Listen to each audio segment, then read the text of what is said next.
malakas na palakpak nga para kay God. Amen. Woo! Hallelujah. Napagod na ako, naupo na ako after. Praise God, but it doesn't stop us from worshiping our Lord. Amen. And I'm so blessed because those two worships are the two of my most favorite songs. And you know why? Because it's all about Jesus. Amen. So when you sing a song that it's all about God, I don't know how you feel, but ito yung tinatawag na this is what you call vertical worship, that you have nothing in your mind but just to adore the Lord. Amen. And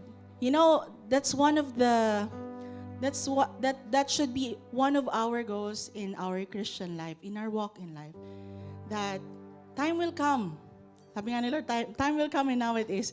That one day in our life, or it will come to a point in our life that all we will think about is Jesus. Amen. That we will not just think about ourselves, but how to please God, how to worship God, and how to adore God. Every time we come to church, we don't come to church just to see our brethren. It's good to see our brethren. Amen. Sabi mo sa kapatid mo, it's good to see you, kapatid. Amen. It's good to see our kapatid. It gives us joy and it gives us strength. It strengthens one another. Amen. But when you come here, you come to a point na you come here because you want to see God. You want to experience the Lord. Amen. You want to meet God. And I believe we all have that every time, everywhere we go, we are with the Lord Jesus Christ. Pero iba, di ba? When we come to church and we sing all together, there is corporate anointing. And you are really expecting. Are you expecting all the time? When you come to church, Lord, I want to meet you. I will worship you again. And I will worship with all the brethren. And we have that excitement and our desire and longing to really worship God. Amen. And nakakatuwa because we are still in the theme of attributes of God. And this is the last Friday. Amen. Glory to God. So far, are you now full of the attributes of the Lord? Amen. Hallelujah. So before we start, let's just commit this time to God. Amen. Let's just commit this time to God, that this time will not be just an ordinary Friday. Amen. Let's desire in our hearts that, Lord, at this point of time, at this moment, I want to experience you. I want you to speak to me. Let's just open our hearts so that the Holy Spirit can really feel us. The Bible says that those who are hunger and thirst for righteousness shall be filled. Only those who hunger and thirst. If you come here so full, you will not receive anything. But if you come here hungry for the Lord, you will receive something from God. Amen. So let's just pray to God. Hallelujah. Hallelujah. Thank you, Jesus. Truly, Lord, this day is wonderful. This day is awesome because of you, Lord God.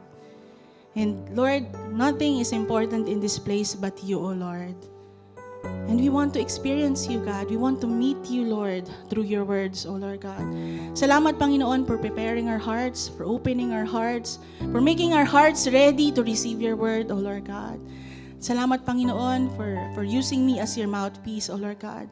And even myself will learn, Lord God, from you, O Lord, because our Holy Spirit, the Holy Spirit will be our teacher, O Lord God, our preacher, Lord God, for today, Lord. Hallelujah. We just want to give you place, O Lord God. We just want to give you this atmosphere where you can really move, O Lord God. You can freely move amongst your people, O Lord God. Salamat, Panginoon, for the joy, for the excitement, for the hunger, and for the thirst of righteousness, O Lord God, that you may fill us, Lord. Fill us with your power. Fill us with your anointing, O Lord God. Hallelujah. We welcome you in this place. And we honor you. We honor you, O God. Hallelujah. For you are good. You are holy. You are magnificent. You are wonderful. You are beautiful, O Lord God. Salamat, Panginoon. We bless you and we thank you. We give you praise. In Jesus' name we pray. Amen and amen. Glory to God. Hallelujah. Amen. It's good to see you again. Hallelujah. Hallelujah. Praise God. So, here we go again. Thank you, Lord. And nakakatawa, when we were talking about this, regarding the attributes of God, why it's very timely for us to really understand what are the attributes of our Lord. Because many false teachers are all around the internet now. Amen? So we really need to feed ourselves with the Word of God so that all of us will be equipped, that all of us will be stable, our faith will be stable, not to be swayed by false teachers. Amen? Amen ba? Amen. Glory to God. So, we're still in the attributes of God. And let's start with an illustration. Amen. And for the past 3 weeks, we have been hearing about different attributes of God. And I think for the first week, we talked about the absolute and the moral attributes. Parang sa preaching pa lang ni Pastor Francis, tinubos niya na lahat doon sa doctrine of God, di ba? We're studying the doctrine of God. Pinasadahan na ni Pastor Francis lahat. So, ano pa ba? Pero marami. Like this illustration, I don't know if you have heard the story. This is a story of an elephant. Of course, it's an elephant. Obviously. So, actually, this was originated in India. So, the king of India, these are blind people actually. They don't look like blind, but they were blind. So they were asked to describe what is the elephant, or how do you describe an elephant? And during that time, they don't know what is an elephant because they are blind, obviously. So that time, may isa doon. So one of the blind people said, dun sa horn niya, she said, "Oh, it's a spear." Dun sa ears naman niya, it's a fan. It's a snake, dun sa kanyang nose. Dun sa trunk niya, it's a wall. Tama ba? O yung iba pala yung trunk. Yung body niya, it's a wall. Yung trunk niya, yung legs niya, it's a tree. And then yung kanyang tail, it's a rope. So they have different illustration or different description of an elephant. So is it true or not? Might be true. In a way, because that's how they have described it based on their touch or whatever. Based on their experience. But holistically, they don't know exactly how the elephant looks like as a whole. So similarly to us Christians, we have different understanding of who God is. Amen? Some of us says, God is love. God is faithful. God is justice. God is omnipotent, omniscient, everything you know, all the names of God that you know. We have all different types of different understanding of who God is. There are also Christians says that they're very afraid of God because God is just. He will not tolerate sin. So, ang ano sa kanya is, other people, God is love. No, God is loving. God is forgiving. So we have all different types of different understanding of who God is. And that is all true. Amen? Those are the attributes. That's why it's beautiful, because God loves variety. So God is so vast that you cannot really exhaust kung sino talaga siya. Amen? At holistically, I was thinking, when God impressed this topic to me, I was very... Initially, I thought it was easy, but it was really hard. Amen? And I understood because in 1 Corinthians chapter 13, verse 12, it says there, "For now we see only a reflection as in a mirror. Then we shall see face to face. Now I know in part, then I know, and I shall know fully, even as I am fully known." We are only know part of it. We cannot really understand the entire thing because we are not God. Amen? But isn't it beautiful? Dun sa alam pa lang natin, grabe na yung overwhelming. Amen. Right? I remember during our last, or the previous topics that we have, by even saying that God is good, if you really meant it from your heart, you said that God is good because you have experienced the goodness of God.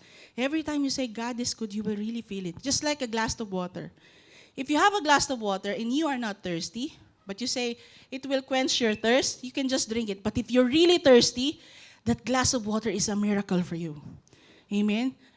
So the moment you zip it, the moment you drink that water, it will really refresh. Oh my gosh, it's so refreshing. Parang grabe yung revelation niyan sa'yo. Grabe, sobrang importante niyan sa'yo. And that's how we are different from one another. Bakit kaya si kapatid, grabe, OA naman to eh. Parang very OA naman siya when it comes to, kasi that's how he understands the Lord That's why we differ from one another. But I'm not saying those who are not very like that are not connected with God. So we have different levels and different style or different way of worshiping our God. Amen? Now, it came to my point, going back to the elephant, as a whole, holistically, who God is. You know what impressed to me in terms of that? That our God is holy. And that will be our focus for today, that our God is holy. I know this sounds cliche already, because every time we have a song, especially last week and even this day, we sang about holy. Last week pa nga, holy, holy, holy, holy pa nga, di ba? He is the God that who is triple holy, because this what you can see in the Bible, that He is triple holy. But God being holy, even myself, when I was studying the Word of God, you cannot really, there is no straight definition in the Bible that will describe the holiness of our God. But I pray for today, hallelujah, that the Lord will really reveal to us personally how God is holy and what is the holiness of God. Now let's study about the holiness of God. I'm actually changing na ading.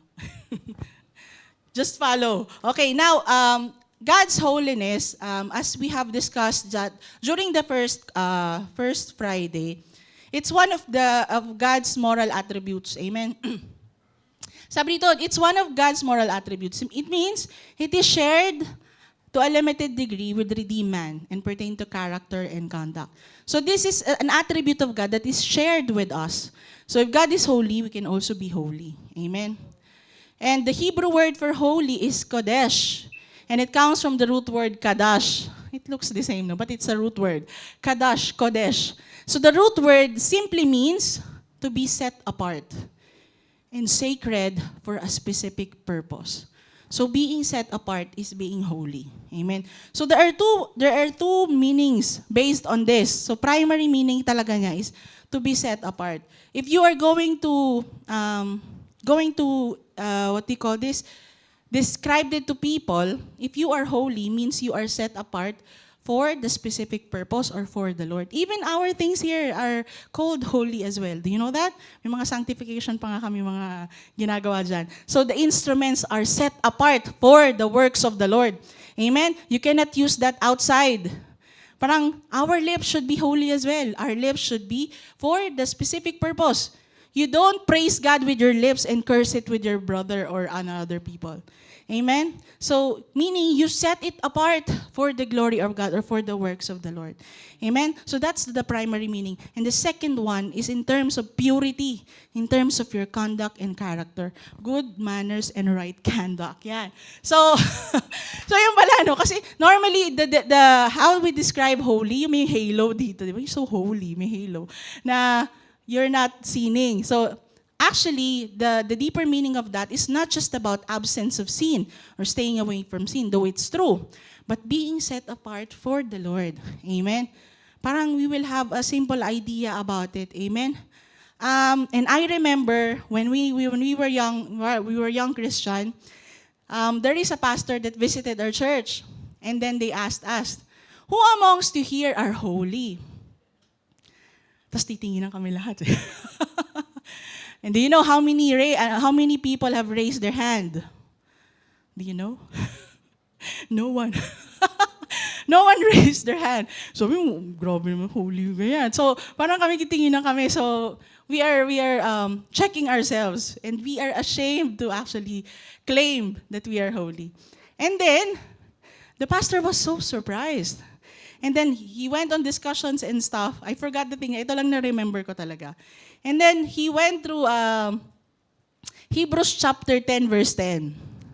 And I believe you've known this. And we have to actually claim it. Sabi dito, and by that will, we have been made holy through the sacrifice of the body of Jesus Christ once for all.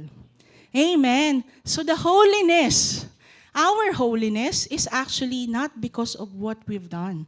It's not because of your conduct. It's not because of what you have done or what you have offered, whatever you have gone through life. But it's through the sacrifice of the body of Jesus. It's just like our salvation, no? We claim that we are saved, but we are not saved because of our works. We are saved because of the grace of God, through faith. But may catch doon. Amen? Through faith. Pero sabi ng Bible, faith without action is dead. So it means to say, it has to be evident. Amen? You can claim all you want that you are saved.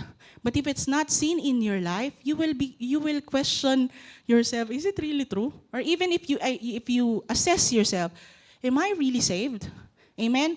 But don't get me wrong, it's not about your works, but this is an evidence that you are really saved or you really received the Lord Jesus Christ. Amen? Don't be pressured about it. Because when you receive Jesus, it's automatically, it's buy one, take one. When you receive Jesus Christ, you receive the Holy Spirit. And the Holy Spirit will work in you. You don't have to push yourself and force yourself to be good because it will be a fruit.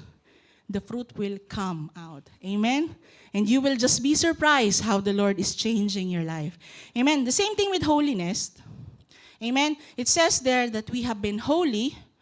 We have been made holy through the sacrifice of the body of Jesus Christ once and for all.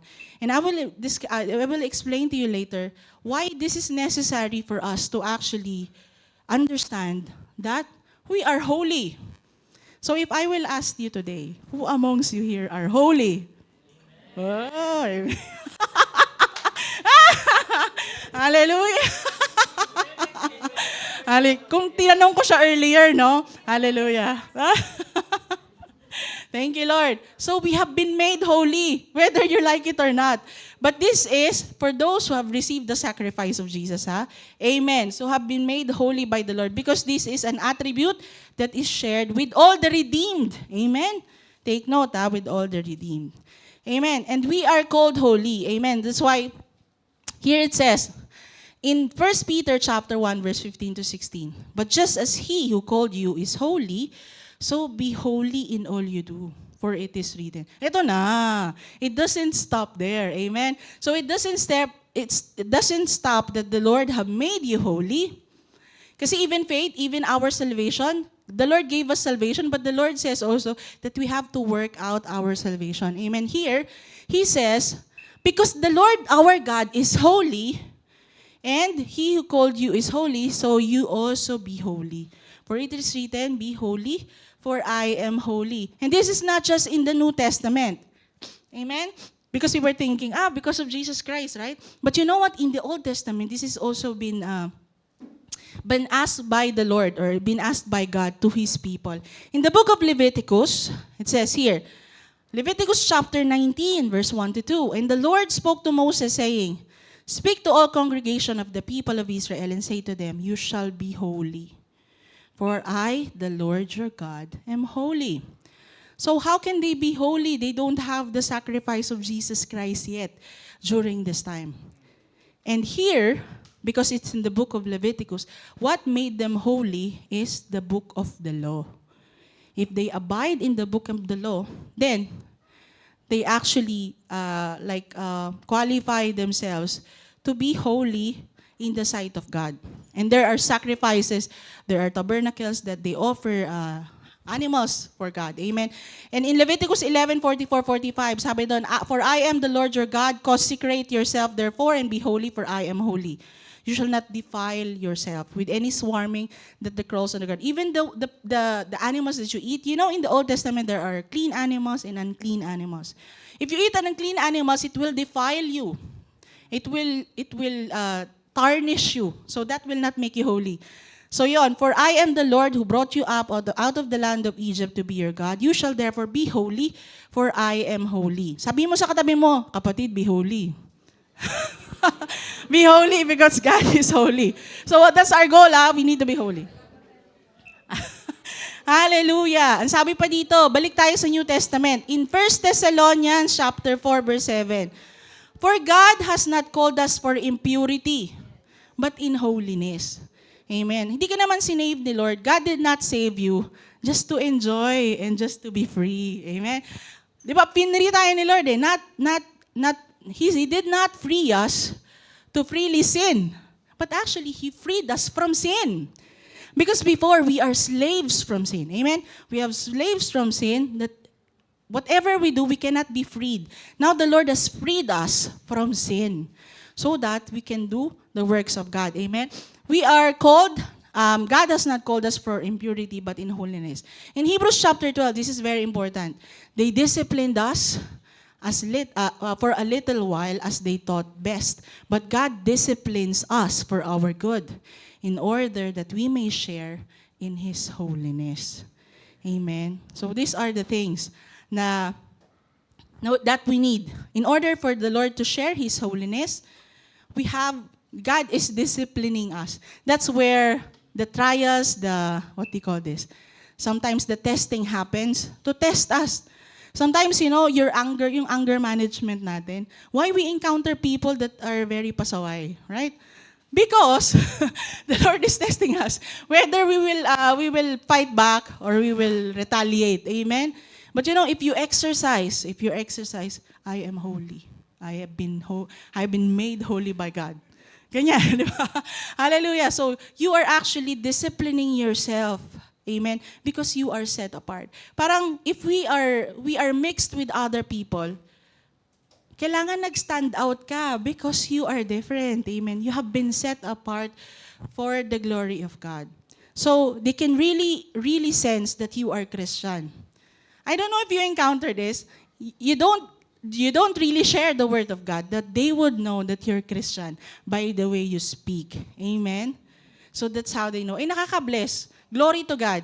If you have been experiencing that, you don't have to open the Bible, you don't have to pray for them, but they could really recognize you or identify that you are a Christian because you are walking in the holiness of God.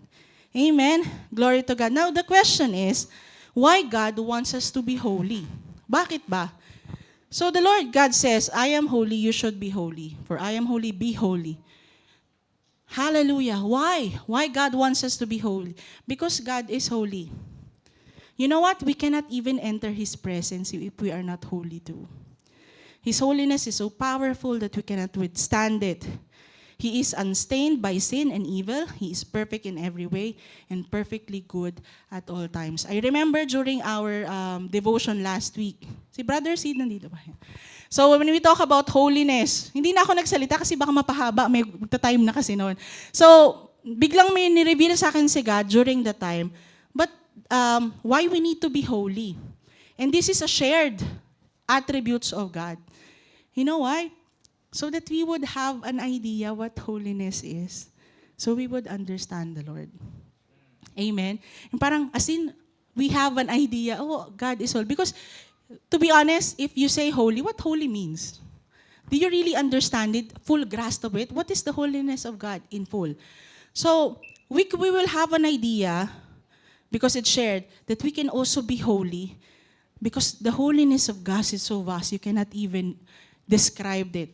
He is our creator. We cannot even compare ourselves to God. He is so perfect, we cannot even stand in His presence if we are not holy. We cannot. You remember even in the creation, during the time of Adam and Eve, when they sinned against God. So before they sinned against God, they were walking with the Lord in the garden. Imagine, you are in fellowship with God. Magagalag-alak kayo sa garden with the Lord. So they're walking with God. But the moment they fell short of the glory of God, what happened? They were evicted.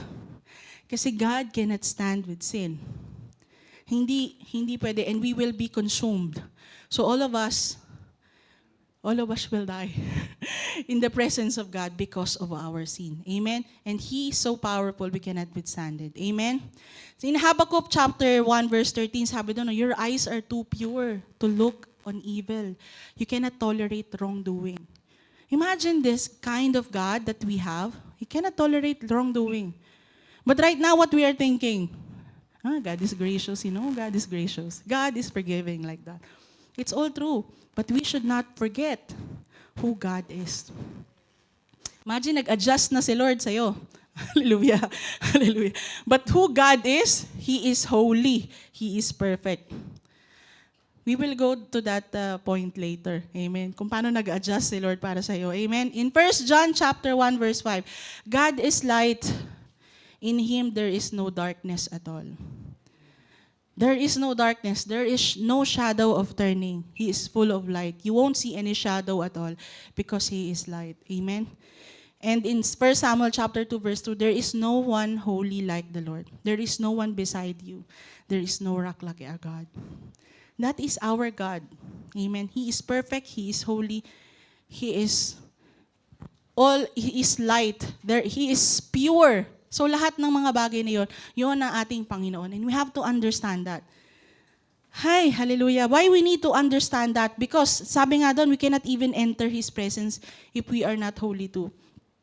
And I want to show you an illustration. This is a tabernacle in the book of Exodus and even Leviticus. So sinasabi dito na ito yung pinagawa ni Lord. You're familiar with this? Tabernacle, so it's a tent. It's actually divided into compartments, into 3. There is outer courtyard, there is holy place, then holies of holies. Now, outer courtyard, this is where we can enter. So the people of Israel, they can enter here, only up to here. So the altar of burnt offerings, this is where the animals are being brought and being killed to offer. And the laver, this is where the high priest or the priests are cleansing or do the cleansing of their hands and feet, like they're washing before they enter into the holy place with the blood from the offering. So makikita natin dyan yung table of shewbread, menorah, or the candles and the lampstands, and the altar of incense that is always lit, or there always an incense there. And before he can enter to the holies of holies, there is a veil, a very thick veil, approximately 4 inches thick. Imagine, sobrang kapal. 4 inches thick. Bago makapasok sa holies of holies where the Ark of the Covenant is. Nandun yung Shekinah glory. So, the priest, before he enters, he has to make an atonement. Yom Kippur, na merong atonement na ginaganap every year. Before he offered your offering, he will offer for himself first. He needs to atone for himself. And then before he can offer your offering to the Lord. And that will cover our sin. And the holies of holies is where the presence of God. Imagine how hard. Not even accessible to everybody. Amen? So the presence of God is so limited. The experience of God is so limited during the time. Because we cannot consume the presence of God. We will all die. And that's the reason why God made a way for us. Amen? God doesn't want us to be in that position forever. So in Revelation chapter 13, Revelations na nga to, ending na. Sabi dito, ang ganda ng verse na to, in the last part, I would focus on the last part. Sabi dito, how all who dwell on earth will worship Him. This is about the beast. Okay, whose name was not written in the book of life. But sabi doon, book of life of the Lamb slain from the foundation of the world. So focus on that. It means to say, even from the very foundation of the world, the Lamb was slain already. He knows already that Jesus Christ needs to be offered as a lamb for you and me from the beginning of the world. Bakit tinuloy pa rin ni Lord? Amen. Kasi ganun kanya kamahal. I remember our discussion ni Daddy, parang challenge siya pa ako doon. No? Tingin mo, bakit? Yan. Bakit tinuloy pa rin ni Lord kung all-knowing siya? Amen? Bakit tinuloy pa rin niya when He knows that people will betray Him, or Adam and Eve will eat the fruit, the forbidden fruit? Because there is free will, 'di ba? Syempre, there is free will. Pwede naman si Lord mag-create na lang ulit ng another earth. Ito, masunurin na to, gibain ko na to lahat. Pero sinabi ni God na mahal kasi niya ang tao. Just like a father to a son or a mother to a child, even though they sin, even though they actually fall short of your expectations, you will still love them. You will reach out for them. And that's how God demonstrated His love for us. Even sacrificing His own Son, just to have a way for us to have this connection with Him. Amen? At ito, it's very beautiful in Matthew chapter 27. This is in Matthew and Mark, actually. during the crucifixion. Okay. Hallelujah. Thank you, Lord God. Salamat, Panginoon. You know, when Jesus Christ was hanged on the cross, sabi doon, now from the 6th hour, there was darkness over the land until the 9th hour. And about the 9th hour, Jesus cried out with a loud voice saying, Eli, Eli, lema sabachthani. That is, my God, why have you forsaken me? Going back to the fact that God cannot withstand sin, cannot even look at it. During this time, Jesus Christ was made sin for us. He bore our sins. Lahat ng kasalanan, siya na yung pinakamakasalanan. He's the most defiled person during the time because He took all of our sins. Even the sins of the next generations, kaya kasama tayo doon. He took all the sins of the world. He became the sin. And even God cannot look at Jesus. If you go through the story of Jesus Christ, all the time, Jesus is calling our God, my Father.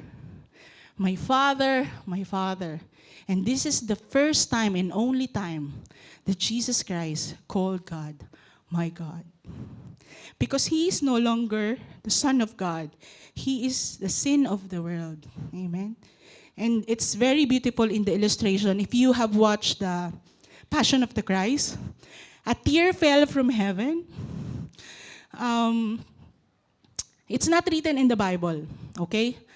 However, there is so-called poetic gesture. It might have not been there, but it was there. That God, who loved His Son so much, cannot even look at Him. Kaya sabi ni Lord, alam niyo ba, ito yung revelation sa akin when He was in Garden of Eden. Garden of, what do you call this? Gethsemane. When He was in Garden of Gethsemane, He was so troubled. Jesus was in agony. He was perspiring with blood. In science, if you're perspiring with blood, it is so much of anxiousness, so much of pain in you that yung nerves mo, yung veins mo, nag-burst na, kaya may blood. Ganun yung feeling ni Jesus. You know why? Not because He's afraid of all the crucifixions, all the beatings, all the lashes. He's not afraid of that, but He is afraid of this moment. The moment where His Father will turn back on Him, that He will be no longer His Son during this time. Ito yung sinabi ni Lord, Lord, kung pwede lang, can you just take away this cup? But not my will, but your will be done. Because Jesus Christ, as what Pastor Leo says in last week, He is pure man. He's 100% man at that time. He felt so anxious because He will be separated from God for this very moment. Amen? Sabi ni Jesus dito, my God, why have you forsaken me? Literally, He was forsaken by the Lord our God because He needs to bear our sins. Amen? But since Jesus Christ bore our sin, God is so satisfied. God is so satisfied with the offering. That's why He made a way for us. And God made a way for us to be holy. Sabi nga ng Bible, because of the sacrifice of Jesus Christ. Amen? Hallelujah. If you look at it, ganon katindi si Lord when it comes to sin. He cannot look at it.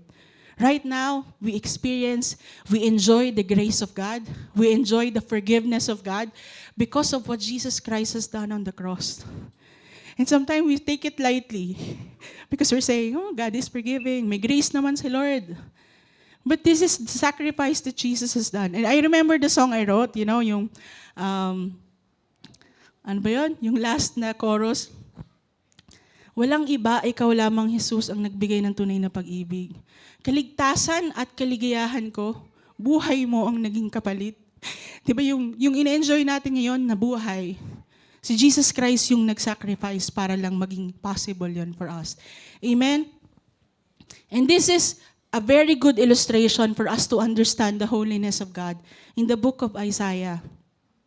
Isaiah chapter 6. We hear about this song most of the time, every time it is sung in the church. Sabi dito, in the year that King Uzziah died, you know King Uzziah is the longest reigning king. Actually, second of the longest. 52 years. he was reigning, and then he died. During the year that King Uzziah died, the kingdom, when that happens, is in instability because the king is dead. And all the kingdoms around it, they are all threats kasi gusto nilang i-capture to or gusto nilang i-invade because there is no king. So during the time of stability, Isaiah saw the Lord sitting on the throne, high and lifted up, and the train of his robe filled his temple. Amen?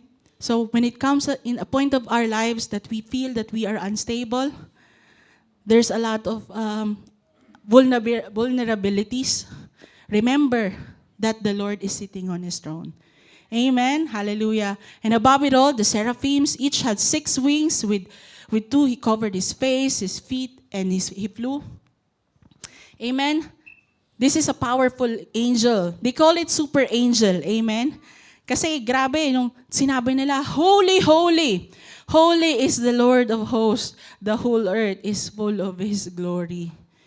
And sabi doon, after that, the posts of the door were shaken by the voice of him who cried out, and the house was filled with smoke. Imagine, when these angels cried out holy, they are not robots, ha? They have really seen. Imagine the revelation about the holiness of God, and they will just like, holy, holy is the Lord God Almighty. The moment this was heard by Isaiah, Isaiah said, woe is me, for I am undone, because I am a man of unclean lips. Woe is me. Is like, grabe, hindi niya alam. Kawawa naman ako. Parang, nakita niya lahat. He saw his filthiness. He saw that he is a sinner. The moment he realized and he understand how holy is our God, the holiness of our God. This is a real picture on how we could understand the holiness of God. If you reach this point in your life that you see God's holiness, you will be trembled. You will just kneel down and you will just bow down to God because you are nothing. You're like filthy rags, and you will see all your filthiness and your sin.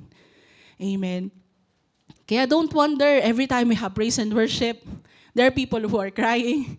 You know, it's a reaction from us that is very like automatic. Kasi kapag nag-worship tayo, when we are in the presence of God, we see the holiness of God, we will all see that we are not worthy. If you get closer to God, you know people, if you get closer to God, that's the time that you will realize how far are you from the Lord. Sobrang layo mo pa pala. Amen? Sabi dito, because I'm a man of unclean lips and dwell in the midst of people of unclean lips, for my eyes have seen the King, the Lord of hosts. These seraphims, by the way, they're also in the book of Revelation. From Old Testament to New Testament, they don't stop crying out, holy, holy is the Lord God Almighty. In Revelation chapter 4, verse 8, sabi doon, no? These are the 4 living creatures, each having 6 wings and full of eyes around within. They do not rest day and night. They say, holy, holy, Lord God Almighty, who was and is to come. Amen? We should grasp it. You know, mga kapatid, I will not teach you what is holiness is, but I want you to experience it. I want you to desire it. Desire to see the holiness of God, to see it yourself. Amen? Like how these angels saw the holiness of God, like how Isaiah witnessed and experienced the holiness of God. We should have that desire. Lord, I want to see that as well. Amen?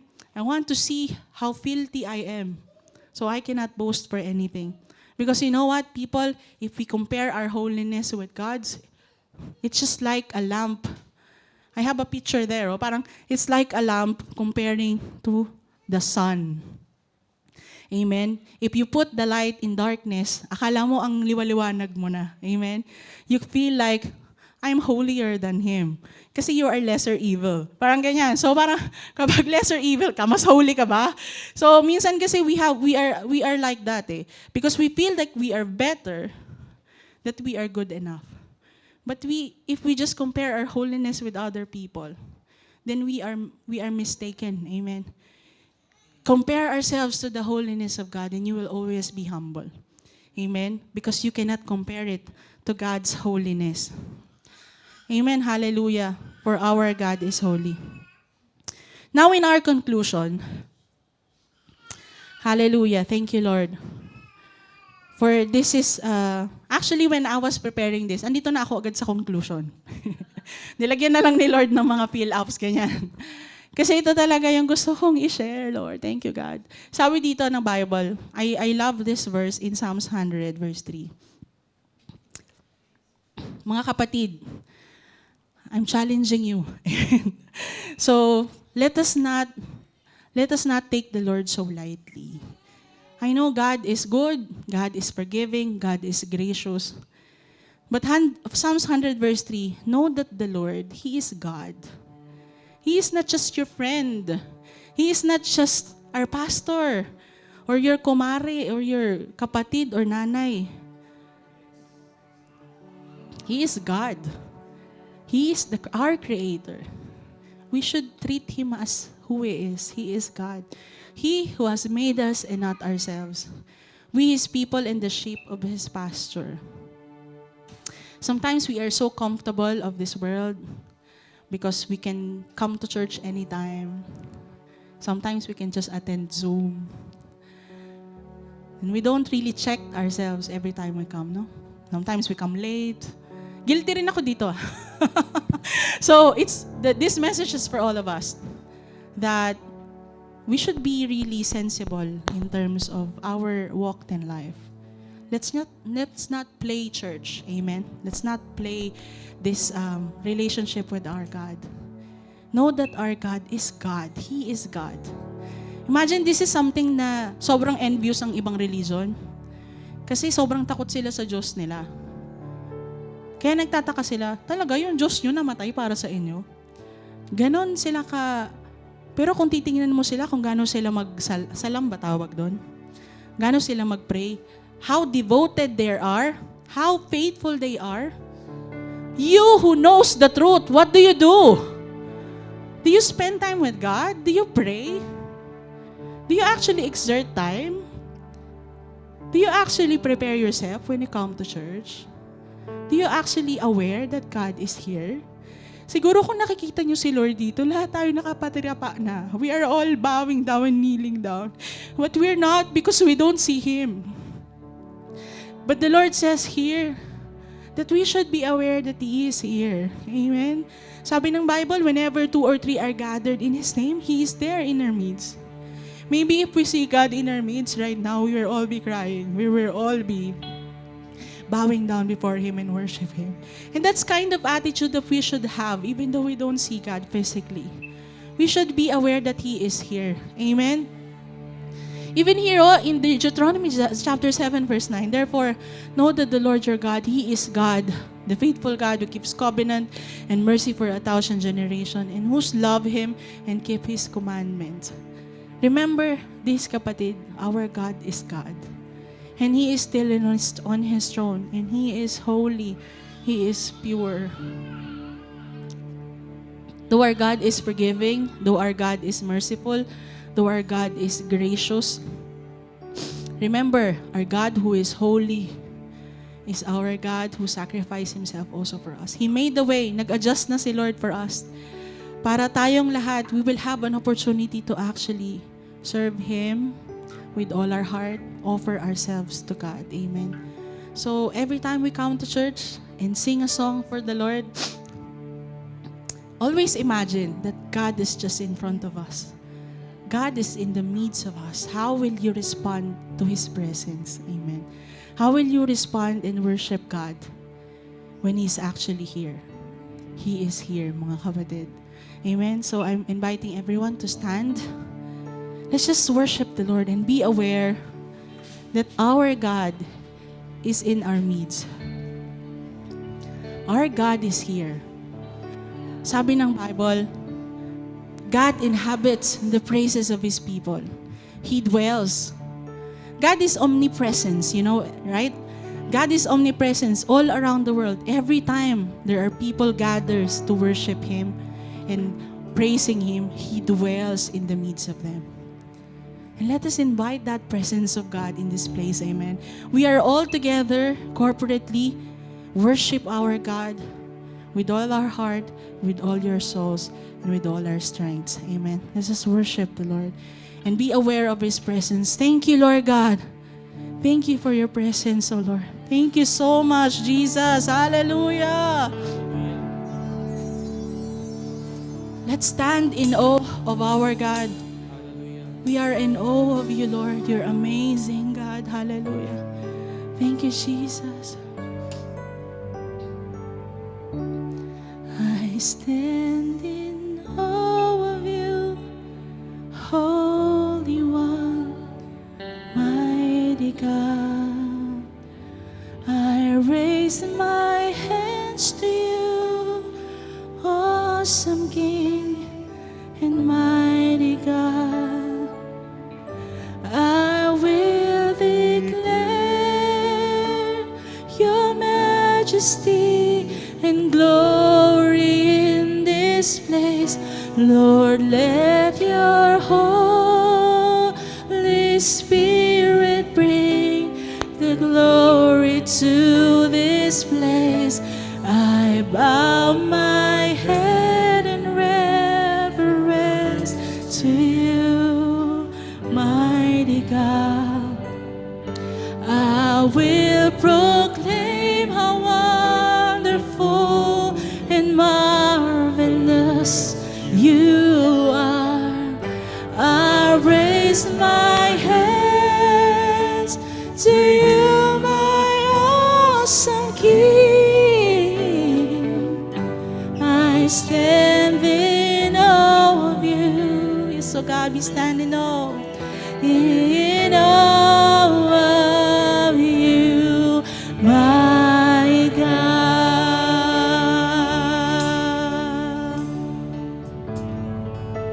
Hallelujah. I stand in awe of you, Holy One, mighty God. Come on, let's adore the Lord.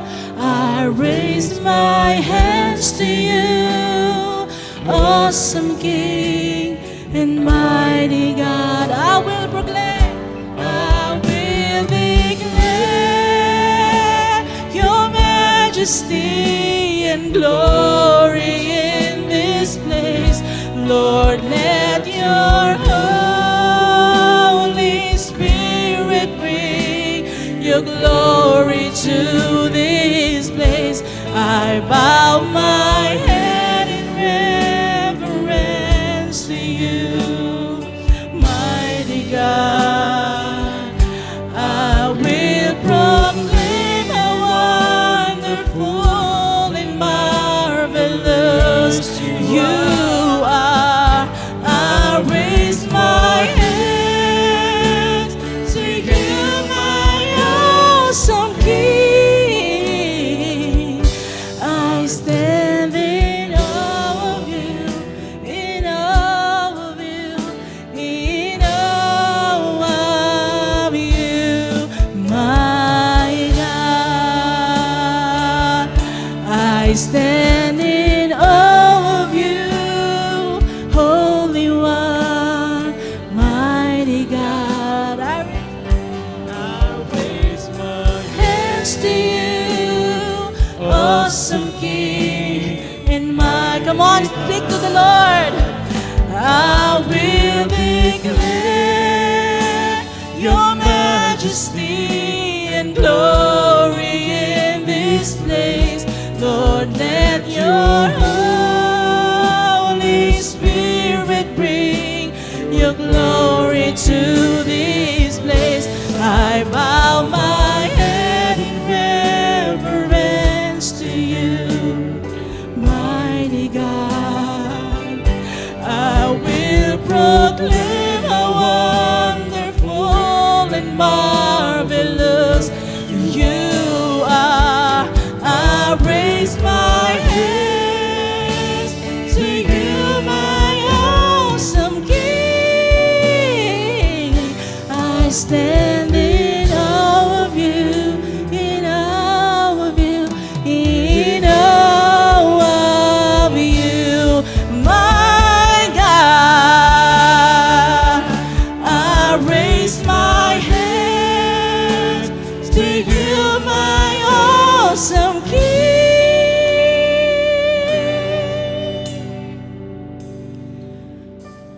I stand in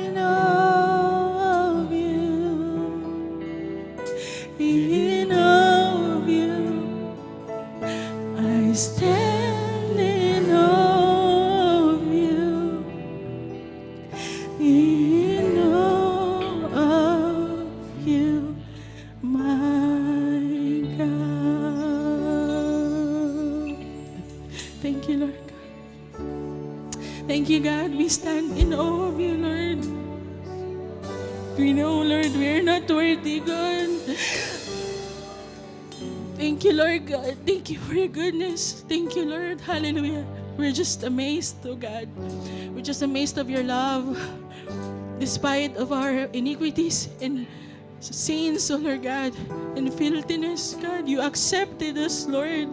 You made a way for us to be with you again, oh Lord God, to reconcile the relationship that was broken, the relationship that was lost through your Son, Jesus Christ. Thank you, Lord. Help us to always be reminded and be aware that you are our God. You are a God who created us. You are a God who sustained us, who helped us, oh God, who always loved us, Lord. And that you are holy, God. Help us, Lord God, to give you reverence that you deserve, oh God, to give you the worship that you deserve, oh Lord God. Hallelujah. Help us, oh Lord. Hallelujah. Thank you, Jesus, for you deserve it, oh God. You are a God, Lord, that is worthy to be praised. Hallelujah. You are worthy, Lord. You are worthy, God. You are worthy, Lord. You are worthy to receive all the praises from your people. We adore you, God. We adore you, God. Hallelujah, oh Lord. Hallelujah, hallelujah. You don't deserve to be taken lightly, Lord God, but you deserve to be adored, oh Lord. Hallelujah. To be lifted up, to be enthroned, to take your place, oh God. Hallelujah. For you are worthy, Lord Jesus. Hallelujah. Thank you so much, God. Thank you so much, Lord God. Help us to realize that every day of our lives, oh Lord God. Thank you, Jesus, Lord. We honor you and we bless you. We thank you. We thank you, Lord God. Holy Spirit, help us, oh Lord, all the time, God. Oh God, hallelujah. Salamat, Panginoon. We just love your presence, God. We just love, hallelujah, that you fill us, oh Lord God, with your presence, Jesus. We honor you. Be enthroned, oh God. Be enthroned in this place by the praises and worship of your people, oh Lord God, as we lift up our hands to you, Lord. Thank you, Jesus. Be magnified and be glorified. Oh, to you we give our praise, oh God. Hallelujah.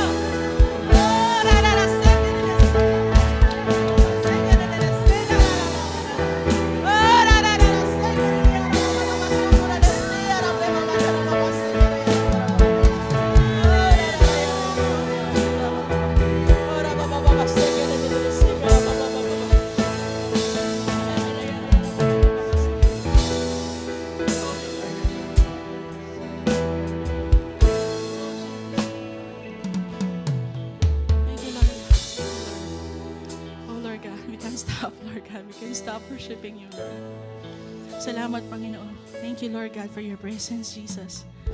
And we bless you and we thank you. We give you glory and honor. We give you praise, God. In Jesus' name we pray. Amen and amen. Glory to you, Father. Salamat, Panginoon.